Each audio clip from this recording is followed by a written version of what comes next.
So let us move on to the chapter 20, integrating cells into tissues. So this graph shows the hierarchic building process from the basic atoms to the whole of different labels and finally to the whole organisms. So the atom will build up the different big molecule like DNA, and different molecules kind of will general the cell. And same type of the cell assembly with each other can form the tissue, and different tissue can form the organs, then system, and whole organism. Okay, so this chapter will focus on cannot cover the whole different process. It's only covered from 2 to 3rd step, the 2nd to the 3rd step. Okay, how cells kind of can form such a beautiful pattern of the tissues. Okay, so generally you can kind of separate the two major steps. The first, individual cells, same type of the cells, they kind of form, we call the aggregation through some molecules. We call the cell adhesion molecules. Okay, when cells touch with each other, we call this behavior adhesion. Okay, so those it could be mostly would be the sugar or some carbohydrate or some protein, mostly protein. They can locate on the cell surface. Okay, those molecules locate on the cell surface, and then we help cells interact with each other and then form such an aggregation. We call this a cell adhesion molecule, or CAM in short. Okay, once they form such a more collection or aggregation, they can form a higher, more complicated structure we call the cell junction. Okay. And so the cell will form such a junction between the neighboring cells, and also they will interact with some extracellular matrix, which extracellular matrices are protein, okay, kind of secrete from the cell, which will kind of force cell to adhere on those stuff. We will introduce more later, okay? So by doing this, they finally can form a beautiful pattern of the tissues, okay? So textbook also use the intestinal epithelial cell, okay, as an example to show you how cell to form such aggregation or junctions. So there's two kinds of adhesion type. The first is cell-cell adhesion, which the adhesion happens between the cells. Okay, it's kind of trying to explain how two neighboring cells touch with each other and adhere with each other. And also, those cells they can form interact with each other and form such one monolayer of the cell layer in the intestinal wall. They also lie down a lot of protein-rich component we call the extracellular matrix. Those proteins mainly secrete from those cells, or a lot of different cells here that just secrete those matrix protein and finally form such a meshwork or certain protein-rich components, and the cell will kind of stand on those matrix. We call it extracellular matrix. So the other type of the adhesion type is cell matrix adhesion. So this is these cells, okay, and the gray is the cell membrane. They will use some surface membrane protein, this is a transmembrane domain, surface protein to interact with such a extracellular matrix. Okay, these two kinds of cell type. So first, kind of just give you the overview of the cell-cell adhesion. So what kind of molecule they help the two neighboring cells to interact with each other? Okay, there's 4 different kinds of major molecule can help them to interact with each other. One is cadherin, Ig superfamily, or integrin selectin. Okay, so this is one cell, and it's a neighboring cells, and this is a membranes. So this cell cadherin is the transmembrane protein of this. This cadherin is the transmembrane protein of these cells. It can interact with other cadherin of the neighboring cells. So those cadherin can anchor with each other and help these two proteins adhere with each other. And the Ig superfamily can also this will be the top cells, Ig superfamily, and this will be the bottom cells, Ig superfamily. They interact with each other. And this will be the integrated one kind of protein from the top cells. They will enter with certain fibronectin, which is one kind of extracellular matrix. We will introduce later. And this example is a selectin. They will enter with some sugars or glycoprotein of these cells. Okay. So if two neighboring cells they interact through the same type of the CAM or cell adhesion molecule, we call it homophilic interaction. Okay? If their interaction is come from the two different kind of molecule, we call this heterophilic interaction. Okay? So this just give you a really kind of a really simple idea how category generates such a connection. So this member protein based on the fluid mosaic model. This member protein they have a tiny transmembrane domain. Okay, so those member protein they cannot flip. Okay, through between these two sides, but they can easily electric diffuse in the two-dimensional sheet. So those member protein they just keep electric diffuse, and finally they will touch when they two cells approach with each other. They will touch the other side of their category, and finally anchor with the other category and form such connections. Okay, through the different ways they can also interact with such a patterns. The interaction is really like the Velcro. The Velcro is this. Okay, this is a category and a category. That is the way they try to anchor with each other. Okay, just probably we can skip this. It's just give you kind of introduce what the history people to invent Velcro, but we can skip this. We don't have time. Okay, so for the cell matrix adhesion, we kind of give you some idea of what is extracellular matrix. So there are different kind of extracellular matrix.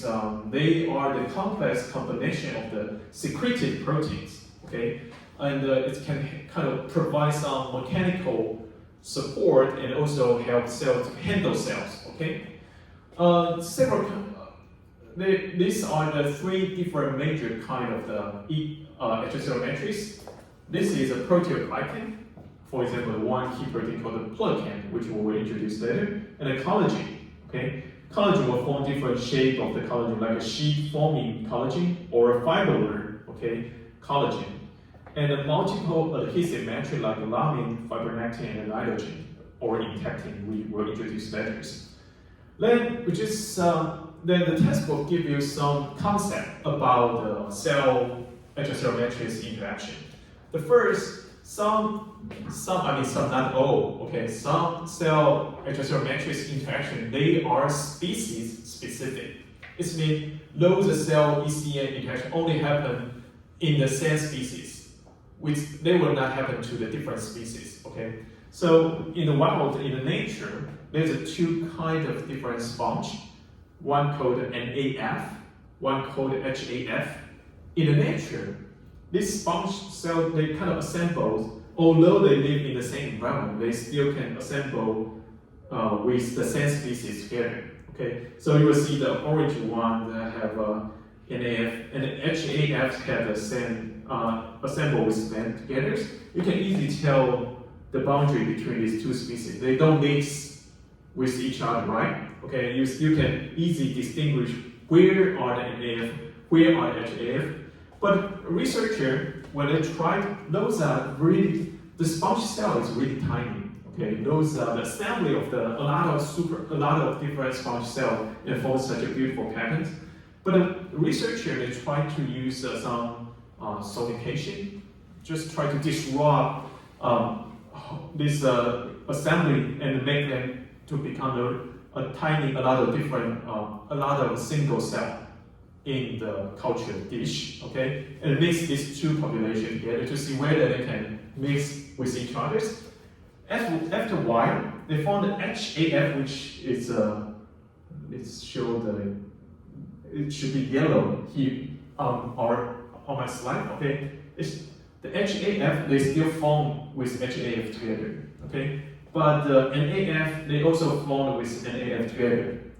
They don't kind of mix with each other between the species. Okay, how can this same species or same type of the cell, they will kind of recognize each other and assemble with each other? This is the experiment that try to prove this. So first, researchers try to purify the NAF proteoglycan, which is a surface extracellular matrix protein from the NAF. They code with this protein with the green bits, okay? And also code this with the red bits. And if you mix these two bits, they kind of can really interact with each other and assemble with each other. Green plus red will become converted to the yellow color. So you will see those are two bits that actually assemble with each other. But if you put the NAF proteoglycan on the red bits, and they put the HAF proteoglycan on the green bits, they come from the different species. Finally, they realize, wow, the green bits, they only assemble by themselves, okay? And the red bits, they also assemble by themselves. They do not assemble. There will be no yellow color. They don't mix together. So it's just proof those proteoglycans assembly is species specific, but it's only some, not all the case, okay? Some cell ECM interaction are species specific. And also, the other concept is the relative density of the cell and the ECM different tissue are different, okay? This will be the connective tissue. So in the connective tissue, we'll have a lot of extracellular matrix and a few cells.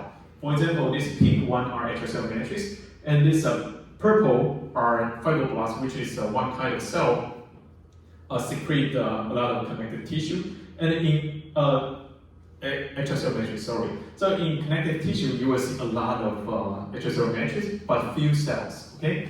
But in some epithelial cell or some tissue, we'll see this is one cell, and this is a cell nucleus. And the extracellular matrix only exists here, between the cell boundary. Okay, their density or ratio density is quite different in the different tissues, okay?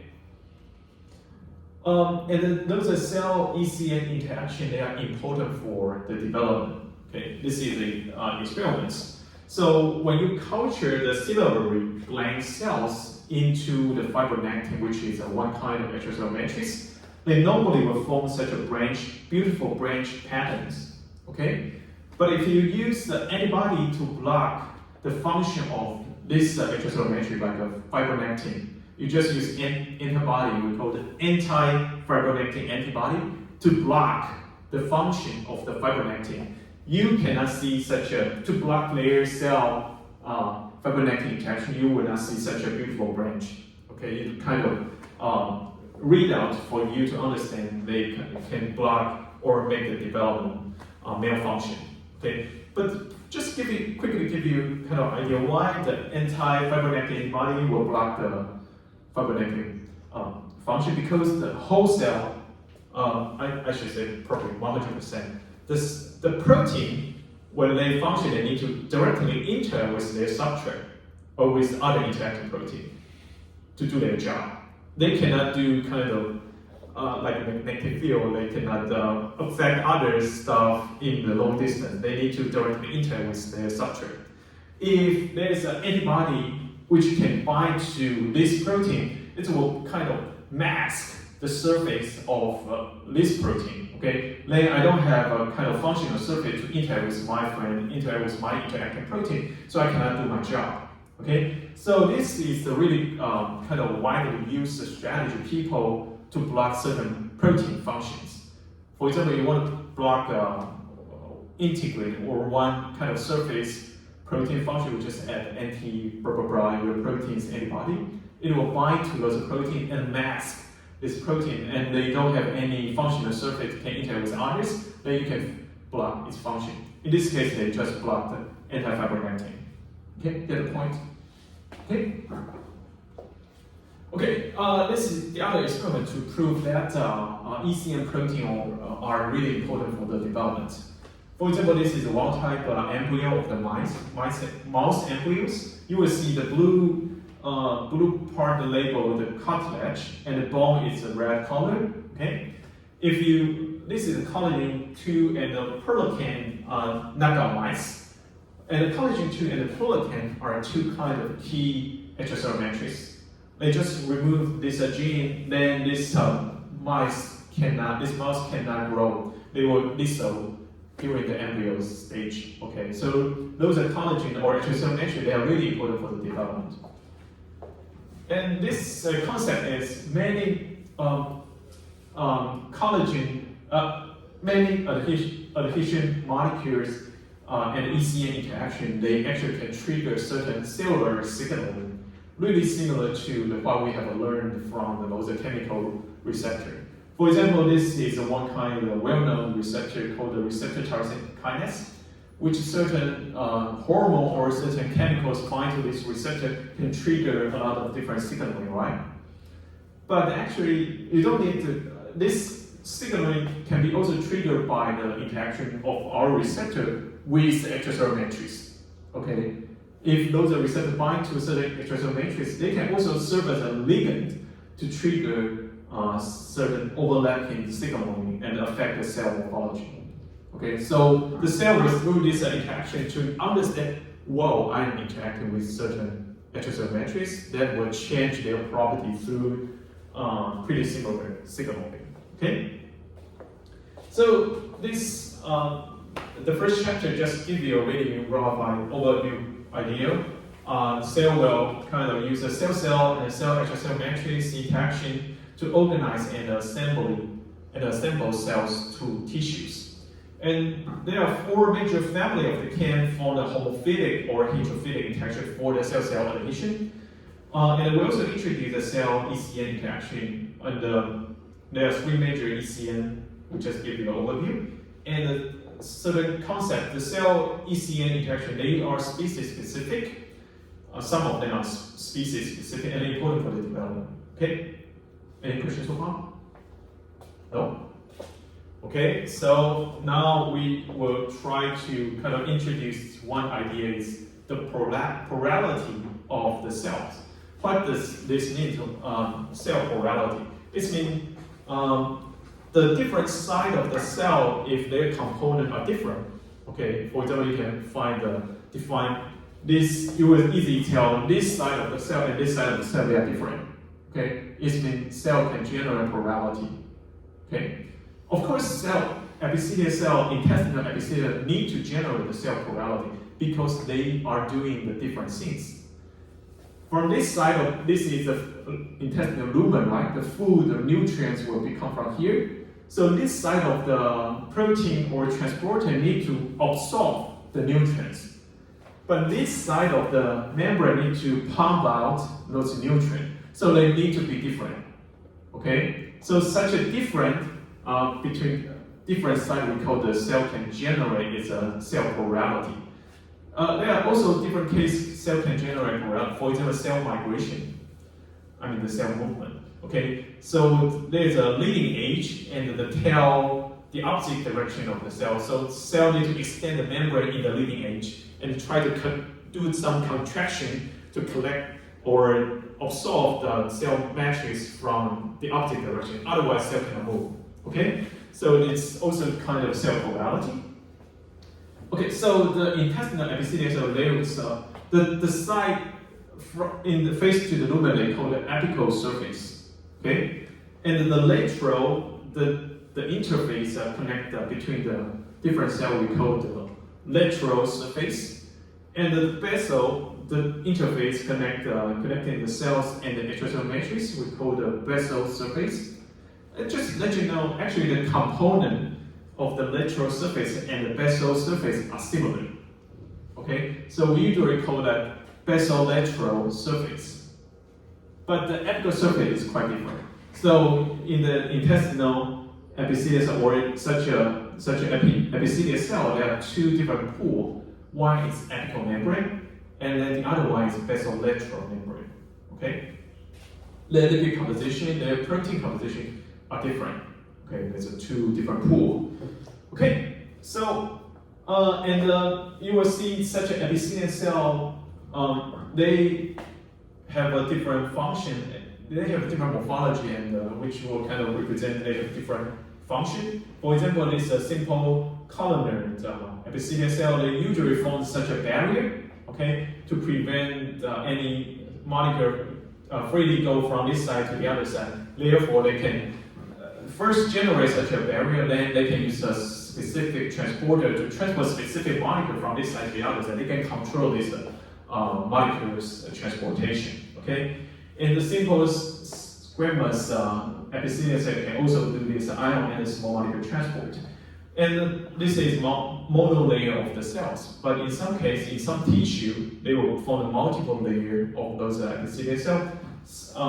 And those multiple layer of the cell, kind of with different shape, they can contribute to can help this tissue to be more ready for the expansion and the contraction. For example, the bladder, okay? It can change the shape, okay? And if those are multiple layer of the cell tissues, they also with some squamous epithelial cell, which can also, in addition to the expansion and the contraction of the tissue, it can also kind of help resist the aberrations like a vagina or mouth, okay? Okay, so this just give you the cartoon of the cell-cell adhesion. They are different junctions, really beautiful forming between the two neighboring cells. One is tight junction, the second is anchoring junction, and third is gap junction. Okay, so this is epithelial cell and this is apical surface. Okay, and this is a lateral vessel, we also call the vessel lateral. Right below this apical side will be the tight junction, right here. Okay, and this tight junction is kind of, their function is mainly provide the mechanical support and try to connect the two neighboring cells together really tightly. Okay. And below the tight junction, there will be three different kind of anchoring junction, adherent junction, desmosome, and the amidesmosome. Be right here, okay? And there's also the one tunnel we will introduce later, called the gap junction. And those junctions actually will provide some interaction between two neighboring cells. This is one cell and the other cells. And inside the cell, of course, cell also use some cytoskeleton to connect with such junction to give them kind of good connection for the whole cell and their connection. Okay, they just cannot connect on the surface alone. They also need to connect with something inside the cells, which is the cytoskeleton. Otherwise, the whole cell mass cannot kind of have a good connection with those junctions. Okay. Okay, so this table gives you the summary of the different cell-cell junction. For example, adhesion junction, desmosome is belong to the cell-cell adhesion. Hemidesmosome is the cell matrix adhesion, which we will introduce later. And their major camps or the molecule they can interact with each other. Adherent junction is cadherin, desmosome is desmosomal cadherin, hemidesmosome is integrin. Okay, and tight junction uses occluding, crowding, and jams. Gap junction uses connecting and others. And the plasmodesmata is still identified. Okay, and inside the cells, those junctions they actually connect with some cytoskeleton like actin filament, intermediate filament, actin filament, or this plasmodesmata is actin filament, which can be found only in the plant. Okay. Okay, so you need to kind of. This table is kind of really important. You need to know what kind of cytoskeleton which connect to, or major cytoskeleton connecting to those junction.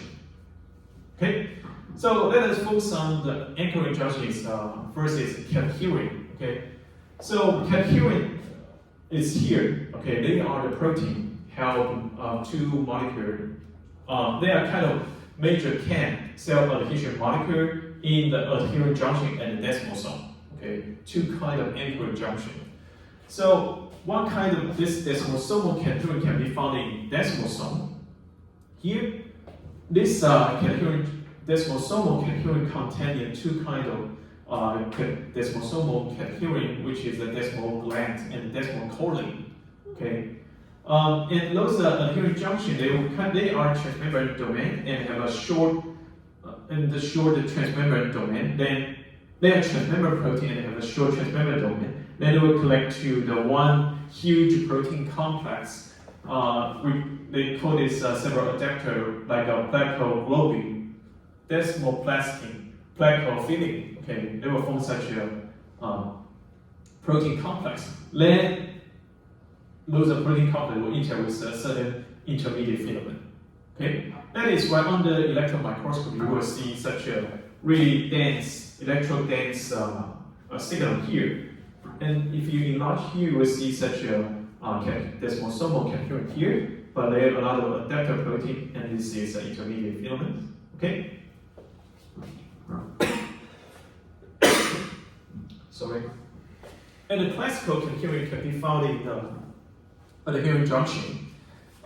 So classical the cadherin including E cadherin and the N cadherin and the P cadherin.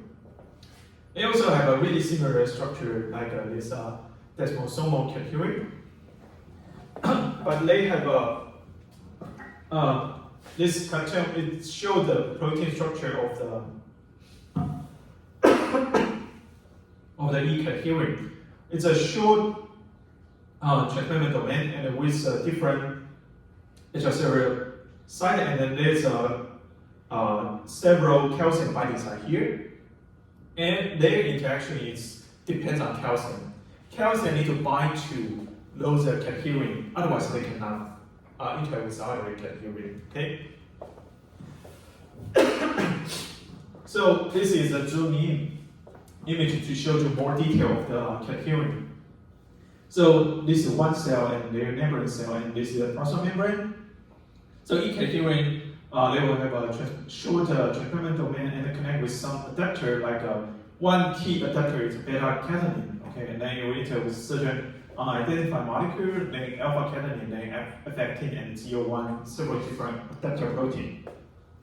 Okay, and this binding is totally dependent on calcium. You need to have some calcium outside of the cells or intermediates to help them to interact with each other. This is the example experiment to show you how calcium, why calcium is important for their interaction. For example, without the calcium, with calcium, okay, just put the calcium in the mediates, and know if you don't artificially overexpress or put a lot of cadherin into the cell actually can kind of form certain good assembly, not too much assembly, just a few assembly here. This is one cell, okay? This tiny dot is one cell. They kind of can form weak interaction with the calcium. But once you overexpress or artificially put a lot of calcium mRNA or DNA to the cell, so those cells can generate a lot of overdose of the calcium of the cadherin. With the calcium, they can form super huge aggregation among cells. But without calcium, they still cannot form. Even they have a really high level of the cadherin, they still cannot form such an aggregation. Okay, and this is just a time-lapse image to show you real-time the behavior, how three protein approach with each other and form adherent junctions. Okay, so they have expressed the E-cadherin GMP, which is the major cam of the adherent junction. Once they approach with each other, they will connect and try to put a lot of E-cadherin to the interacting sites. Okay, then it will gradually generate such an adherent junction and make their interaction really tight enough, okay, to help them to maintain such an interaction. Okay, and E-cadherin actually is really important for the one process we call the epithelial mesenchymal transition, okay, or EMT in short. So basically, the E-cadherin is required for cell to form the adherent junction, and it will help cells, such a epithelial cell, to form such a good junction and a good pattern on the vessel, on the extracellular matrix. But in some cases, it could be the mutant, or it could be some accident, or I don't know, it could be some drug damage. with some unknown mechanism or reason, E category become lower, the cell actually cannot form such a good connections, or the adherent junction become weaker. They will become lost their interaction and become more kind of motile cells. Okay, so those cells they like to migrate to the other side. Okay, they are super naughty and like to migrate to the other side. They will not stay in where they should stay. They just migrate to the other side. People believe this transition due to kind of E-cadherin reductions is the probably mechanism for the cancer cell metastasis. Okay, so normally the normal cell have a good E-cadherin label, have a good junction, they can maintain their patterns. But once with some unknown mechanism, they kind of lost their E-cadherin, then they kind of cannot maintain the whole cell there, and those cells they like to migrate to other side, and then finally generate certain tumors in the distant organism, which we call the metastasis. Okay, so this is the under microscopy you will see if the one cell can really form a good junction. This is one cell and the other cell. Okay, they can connect with each other and really become really flat. But if they lost their junction, they kind of become this long shape of the cells, and those cells will be kind of super good to migrate. Okay, and in the tissues, you will see those brown signal are E-cadherin. Okay, the brown signal E-cadherin. You will see those brown E-cadherin are abundant in the normal tissue, and then you can see this is one cell. Okay, and you will see the clear junction, a boundary between this among cells. Those are junction, but then these are the cancer tissues. They lost the brown signal, they lost E-cadherin, and they cannot form such a junction, beautiful junction. Okay, so that is why people widely believe those EMT transition is kind of E-cadherin loss is one kind of critical point to trigger such an EMT transition. Okay, any questions so far? No? Okay. Okay, so we next talk about the tight junction, which is this is microvilla. You always see this microvilla in the apical side of the epithelial cell. Right below the apical microvilla will be the tight junction. Okay, so the tight junction, they can form super tight connection between these two cells. Okay, this connection is strong enough to prevent two different diffusion. The one is normally the membrane protein or membrane lipid, they can freely electro diffuse, right? But they cannot across the tight junction. Okay, this type is super tight, so the apical molecule cannot cross the tight junction to the basolateral side, and then the lipid in the basolateral side, they cannot penetrate this area to the apical side. That is why cell can generate such a two separate pool. They separate these two pools by tight junction. Okay, understand what I'm talking about? Okay, so tight junction will separate these two pool of the membrane, and also this is one cell and the other cell, right? And this part theoretically will be kind of extracellular space, or the space between the two cells. Okay, they usually will make this really tight, and the big molecule cannot penetrate this area to the other side, and the molecule from this side cannot penetrate this area to the other side.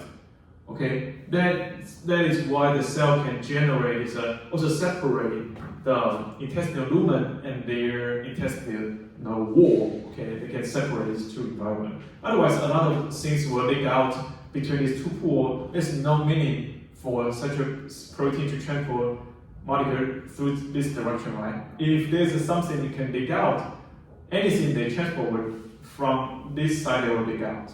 Okay. So how could such a tight junction make a tight connection? They use their CAM are occluding and crowding. Okay, this is crowding and occluding. They are a lot of different transmembrane protein, and they can kind of form such a zip-like structure and really tight. Of course, there are some tiny pool. Okay, but it's only allowed maybe what I remember is 4 nanometers. The molecule smaller than 4 nanometers can still penetrate this tight junction, but the molecule bigger than this, they cannot easily penetrate this. Okay, and there's the other called the GM junction adhesion molecule. It's also the one kind of tight junction camp here. Okay, and the textbook also give you the tricellulin, which is a protein concentrate to the junction where the 3 cells intersect. Okay, 1 cell, 1, 2, 3. They will also concentrate here. How to prove that this tight junction can prevent the molecule freely go through this gap, okay, between cells? They did this experiment. They actually inject one chemicals called leucine hydroxide. Okay, this leucine hydroxide is an electron-dense colloid with a high molecular weight. It's kind of big molecules. Okay, can be visualized under electron microscopy. They just inject to their blood vessel, and through the circulation, those big molecules will go through this part and then go through this part, and finally it can reach and stop here. They cannot go further. And this side will be the tight junction. This is an example that proves that the tight junction can prevent the freely movement of the big molecules. Okay. So if the molecule or small molecule can move through the space between the 2 cells, we call this a parallel cellular pathway. Usually it can be only good for the small molecules. If the molecule need to transport through the transporter or anything by cells, it's called the transcellular pathway. Okay, and the tight junction is the one which can regulate, prevent the uncontrolled paracellular pathway, and it can also kind of separate the membrane, apical membrane, and the basolateral membrane pool. Okay, that's the major function of the tight junction. Okay, so the third, here we just introduced the gap junction. Okay, so the gap junction, the major function is, although of course it can provide some mechanical support, but the major function of the gap junction is kind of serve as a tunnel, allowing the small molecule to penetrate travel between the membrane cells. Okay, so those are gap junction. As you can see here, there's a tunnel inside here. They are good for the molecule as large as 2 nanometer in diameters. So several small molecules like cyclin AMP, IP3, calcium actually can travel between the 2 membrane cells if they directly connect with each other and then also establish some gap junctions. Okay, so the gap junctions are composed of connexin. Okay, this is the connexin is a transmembrane protein with 4 transmembrane domains. And they, once 3D structure, they look like a piece of the pizza. Okay, and the 6 pizza will form this connexin complex from this cell and the other cell, and finally they can form such a protein complex we call the gap junctions. And this permeability, whether this junction open and close, it's regulated by the post-translational modification of the connexin. For example, phosphorylation. If those connexin be phosphorylate, they will change their conformation and they will change their conformation from this to this and open a small tunnel, allowing the molecule to travel between the 2 cells. Okay, this is the 3D structure of those tunnels. Okay. Okay, so in this section, we just give you the first idea is the cell plurality. So based on this, you will easily tell what is the apical site and the lateral site, the basal site. And also introduce what is the tight junction, which can connect the cells, and it can serve as a diffusion barrier of the epithelial cells, it can serve as a diffusion barrier for the membrane protein or lipid, and can also serve as a diffusion barrier to prevent the leakage in the space between the two cells. Okay, so this is the guide to generate the cell plurality. Okay, because it generates the apical site and isolatral site. Okay, and the crowding and GEM are major molecules in the tight junction. Okay, and we also introduced the gap junction. The molecule is smaller than 2 nanometers, can diffuse across the gap junction, and the major component is connexin, and such a phosphorylation of the connexin kind of can regularly open or close. Okay, so phosphorylation can happen really quickly. It could happen within 1 millisecond, so it can open and close really quickly just by phosphorylation or takeout or dephosphorylation. Okay, that is why phosphorylation is always the switch for cells to turn on or turn off certain stuff. Okay, it's also the case of this connexin. And the anchoring junction, including the 3 different adherent junction, desmosome and hemidesmosomes. We will introduce hemidesmosome later. And 2 kinds of adherents, such as desmosomal cadherin and classical cadherin, are major components of the anchoring junction. And the binding calcium is important for those classical cadherin interaction. Loss of the E-cadherin may induce epithelial mesenchymal transition, which have been widely believed will be the kind of reason to why the normal cell become the cancer cell and trigger such a cancer tumor metastasis. Any questions so far?